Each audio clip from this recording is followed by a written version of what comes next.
भाजपा के नेतृत्व वाली केंद्र की एनडीए सरकार ने पूरे किए दूसरे कार्यकाल के 2 साल। कोरोना के चलते आम जन की सेवा कर मनाया जा रहा जश्न। सीएम अशोक गहलोत ने पेट्रोल डीजल की लगातार बढ़ रही कीमतों को लेकर केंद्र सरकार पर साधा निशाना।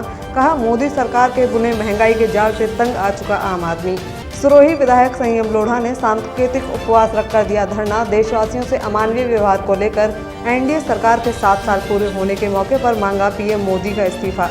दाता रामगढ़ में डॉक्टर की मनमानी, चहेतों को कोरोना वैक्सीनेशन में दे रहे प्राथमिकता, पूछताछ करने पर मारपीट करने पर हुए उतारू। आज बीजेपी नेतृत्व वाली केंद्र की एनडीए सरकार ने अपने दूसरे कार्यकाल के 2 साल पूरे कर लिए हैं। मौका तो ये जश्न मनाने का है, लेकिन देश में कोरोना संक्रमण को देखते हुए पार्टी के केंद्रीय नेतृत्व ने किसी तरह का समारोह आयोजित नहीं करने की बात कही है।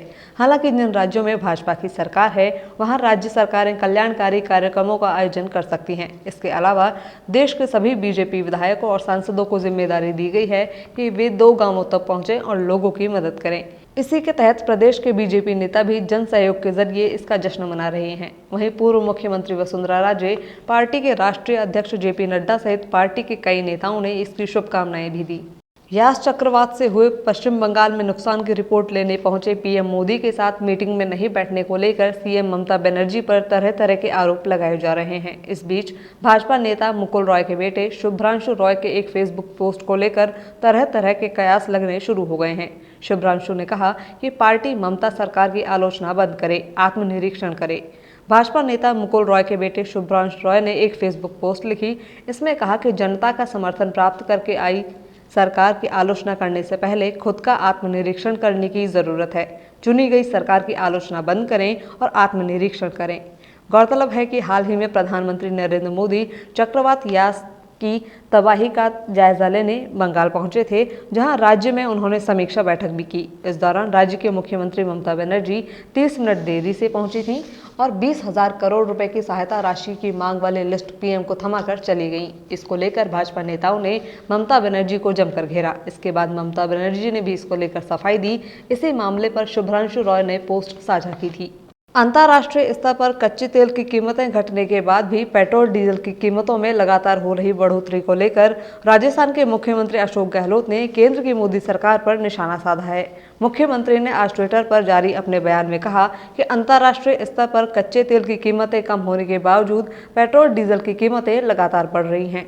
कई राज्यों में पेट्रोल के दाम 100 रुपये प्रति लीटर को पार कर चुके हैं। एक तरफ आम आदमी कोविड से परेशान है, वहीं दूसरी ओर मोदी सरकार महंगाई से उसके लिए मुश्किल खड़ी कर रही है। मुख्यमंत्री ने कहा कि केंद्र सरकार पेट्रोल डीजल पर एक्साइज ड्यूटी को कम कर रही है, जिसमें से राज्यों को हिस्सा मिलता था, लेकिन स्पेशल एक्साइज ड्यूटी को बढ़ाकर लगातार अपनी जेब भरने में लगी हुई है। केंद्र सरकार की 1/3 कमाई पेट्रोल डीजल के टैक्स से हो रही है। उन्होंने कहा कि जब केंद्र सरकार को पेट्रोल डीजल पर टैक्स कम कर राहत देनी चाहिए थी, उस समय बजट में इन पर एक नया टैक्स लगा दिया गया। इससे ट्रांसपोर्टेशन चार्ज बढ़ गए और उससे महंगाई बढ़ रही है। मोदी सरकार द्वारा बुने महंगाई के इस जाल से आम आदमी तंग आ चुका है। इससे पहले कल देर शाम सीएम अशोक गहलोत ने प्रदेश में ऑक्सीजन उत्पादन, वैक्सीनेशन और मेडिकल इंफ्रास्ट्रक्चर की मास्टर प्लानिंग जल्द से जल्द करने के निर्देश दिए।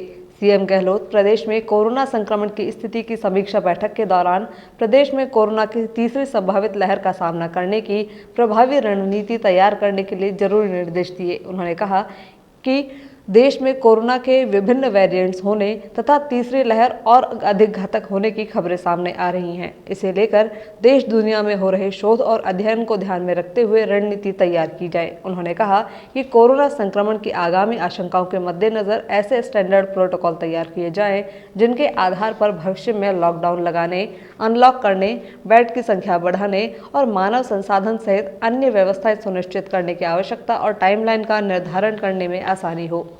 केंद्र की भाजपा शासित सरकार के देशवासियों के साथ अमानवीय व्यवहार, जन विरोधी नीतियों के 7 साल के मौके पर पीएम मोदी के इस्तीफे की मांग को लेकर सिरोही से निर्दलीय विधायक संयम लोढ़ा ने अकेले धरना देकर सांकेतिक उपवास रखा। इससे पहले एक बयान में लोढ़ा ने कहा कि प्रधानमंत्री अपने 7 साल के कार्यकाल में उनके द्वारा किए गए किसी वादे पर खरे नहीं उतरे। प्रधानमंत्री मोदी ने नई दिल्ली लाल किले से राष्ट्रीय पर्व पर दावा किया था कि देशवासियों को वैक्सीनेट करने के लिए उनकी सरकार कटिबद्ध है, लेकिन इनके दावों के इतर देश आज वैक्सीन की समस्या से जूझ रहा है। भारत से छोटा देश होने के बावजूद अमेरिका ने अपनी कुल जनसंख्या के 13.3 करोड़ लोगों को वैक्सीनेट कर दिया है। चीन के भारत से बड़ा देश होने पर उसने अपने देश के 58.4 करोड़ लोगों को वैक्सीन की सिंगल डोज दी है।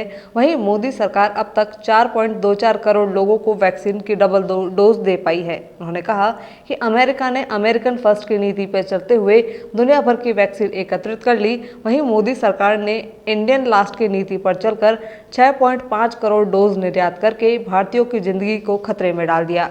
अभी तक तो फास्टैग का उपयोग केवल राष्ट्रीय राजमार्गों पर टोल चुकाने के लिए ही किया जाता है, लेकिन भारत सरकार इसे आने वाले समय में बहुआयामी बनाने की दिशा में काम कर रही है। जानकारी के मुताबिक जल्द ही फास्टैग नेशनल के साथ ही स्टेट हाईवे के टोल प्लाजा पर भी टोल चुकाने के काम आएगा। इसके अलावा पार्किंग शुल्क और वे साइड फैसिलिटीज को भी फास्टैग से जोड़ा जाएगा। कहा जा रहा है कि स्टेट हाईवे को लेकर संबंधित फाइल PWD मुख्यालय पहुंच चुकी है।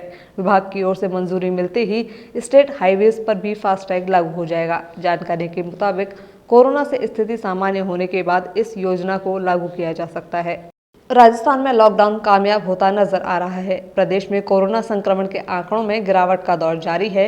राज्य में संक्रमण की दर गिरते हुए 5% से नीचे आ गई है। जानकारी के मुताबिक ताज़ा रिपोर्ट के मुताबिक पूरे प्रदेश में कोरोना के 2314 नए केस मिले, जबकि इस दौरान 70 लोगों की मौत हुई। वहीं एक्टिव केस भी कम होकर 56,628 पर पहुंच गए। दूसरी ओर प्रदेश में रिकवरी रेट भी बढ़कर 93% को पार कर गई है। चिकित्सा एवं स्वास्थ्य विभाग की ओर से जारी आंकड़ों के मुताबिक राज्य में रिकवर मरीजों की संख्या में तेजी से इजाफा हो रहा है। इसके चलते प्रदेश में एक्टिव केसों की संख्या भी पिछले 7 दिन में 54% तक कम हो गई है। एक और जहां देश में कोरोना संक्रमण का असर देखा जा रहा है, वहीं गांवों में बढ़ते संक्रमण की रोकथाम में प्रशासन को भामाशाहों का भी सहयोग मिल रहा है। जयपुर के रेनवाल के ग्राम बधाल के सरकारी अस्पताल और ग्राम के विभिन्न मार्गों कॉलोनियों में भामाशाह गोपाल काटवा के सहयोग से सैनिटाइजेशन करवाया गया। इस मौके पर भामाशाह गोपाल काटवा ने आमजनों से घरों में ही रहने और घर से बाहर निकलते समय मास्क और 2 गज की दूरी नियम का पालन करने की अपील की। इस मौके पर सरपंच विजय बधाल, अशोक शर्मा, गोपाल काटवा, राजेश शर्मा, गिरधारी सामोता, किशोरी राज यादव, बजरंग लाल, जगदीश यादव सहित कई लोग उपस्थित रहे।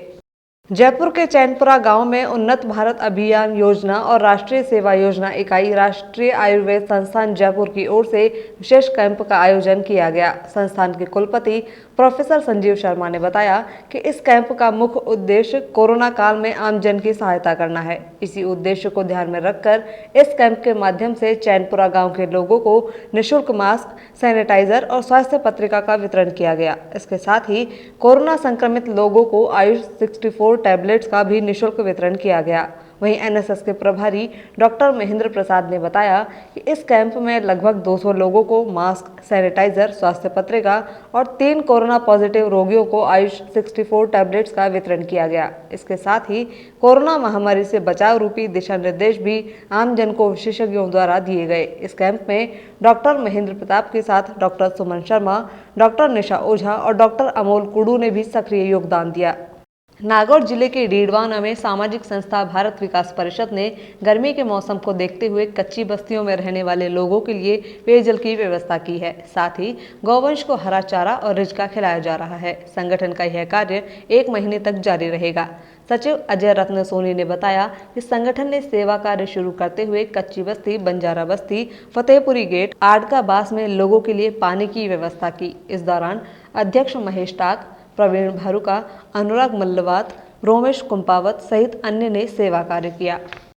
जयपुर रेंज के पुलिस महानिरीक्षक हवा सिंह घुमरिया और सीकर पुलिस अधीक्षक कुंवर राष्ट्रदीप की ओर से वांछित अपराधियों की गिरफ्तारी और अपराधियों के विरुद्ध प्रभावी और कठोर कार्रवाई करने के लिए विशेष अभियान चलाया जा रहा है।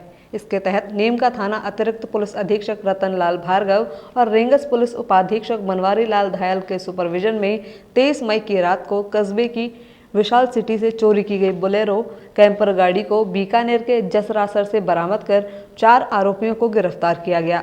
थाना प्रभारी बद्री प्रसाद मीणा ने बताया कि 24 मई को हरफूल राम जाट द्वारा दर्ज करवाए गए बोलेरो कैंपर गाड़ी चोरी के प्रकरण में कार्रवाई करते हुए 4 आरोपियों को रामलीला मैदान से चोरी की गई पल्सर मोटरसाइकिल और वारदात में काम में ली गई मोटरसाइकिल सहित गिरफ्तार कर लिया गया। आरोपियों को वीसी के जरिए दाता रामगढ़ न्यायाधीश के समक्ष पेश किया गया, जहां से 3 दिन के पुलिस रिमांड पर सौंप दिए गए। प्रकरण का खुलासा करने में रानौली थानाधिकारी घासीराम, सहायक उप निरीक्षक Chhaganlal Gurjar, cyber cell team के सहायक उप निरीक्षक नौरंग लाल, हेड कांस्टेबल विकास कुमार व मुकेश कुमार की भूमिका सराहनीय रही। 21 को श्री हरफूल चौधरी ने उपस्थित थाने होकर रिपोर्ट दी कि 23 तारीख को रात्रि को मैंने मेरी गाड़ी यहाँ प्लॉट पर जेडी हॉस्पिटल के पीछे खड़ी की थी, जिसको कोई अज्ञात चोर चुरा कर ले गया। मुकदमा दर्ज कर श्री छगनलाल जी एसआई के जिम्मे किया गया। अगले दिन श्रीमान एसपी साहब सीकर का फोन आया कि गाड़ी हर सूरत में रिकवर होनी चाहिए। श्रीमान आईजी साहब व उच्च अधिकारियों के निर्देशानुसार टीम गठित की गई, साइबर सेल की मदद ली गई। साइबर सेल व टीम के प्रयास से दिनांक 28 को जसरासर इलाका थाना बीकानेर, जिला बीकानेर में इलाका थाना जसरासर में तीनों मुलजिमान जो गाड़ी चोरी करके ले गए थे वो और खरीदने वाला चौथा मुलजिमान, चारों गिरफ्तार हो गए। कोरोना काल में एक और जहां डॉक्टर्स दिन रात मरीजों की सेवा करने में लगे हुए हैं, वहीं कुछ डॉक्टर्स मनमानी और दादागिरी करके इस नोबल प्रोफेशन को बदनाम कर रहे हैं।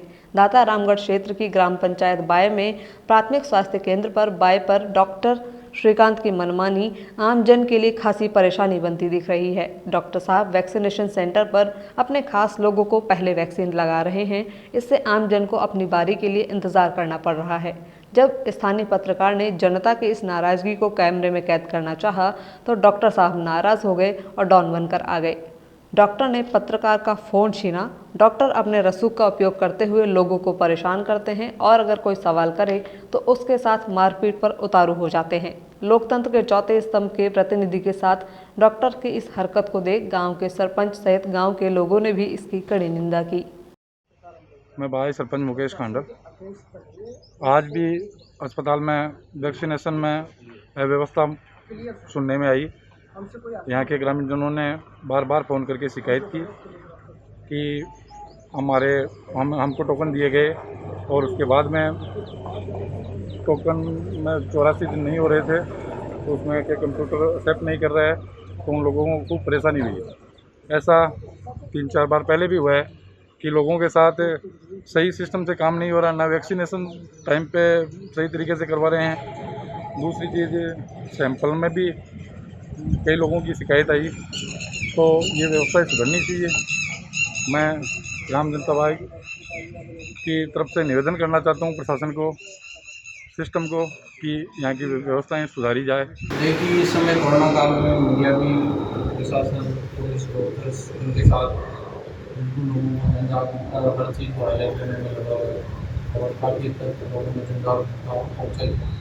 अगर मीडिया के साथ इस प्रकार की वास्तव में घटना होनी है तो निश्चित तौर 241 242 मेरा नंबर है, 205 नंबर लगा के चला गया और अभी रनिंग में 37 नंबर चल रहा है। यहाँ पर कोई सिस्टम नहीं है, कोई वो शेड्यूल नहीं है, मनमर्जी का काम हो रहा है। आज वैक्सीन आई थी 45 प्लस की, जिसमें टोकन नंबर लगाया, 300 मतलब डोज आई थी। उसमें जो 18 नंबर का था वो पेशेंट खड़ा है और आगे के 200 उसके अबव के लगा के चले गए। आउट नंबर है ना, वो लगा रहे थे। 19वां नंबर मेरा था और 101 नंबर के इंजेक्शन लगा रहे थे और वो बोले कि ये पर्ची हमारी नहीं दी हुई है, आप कहाँ से लाए हो।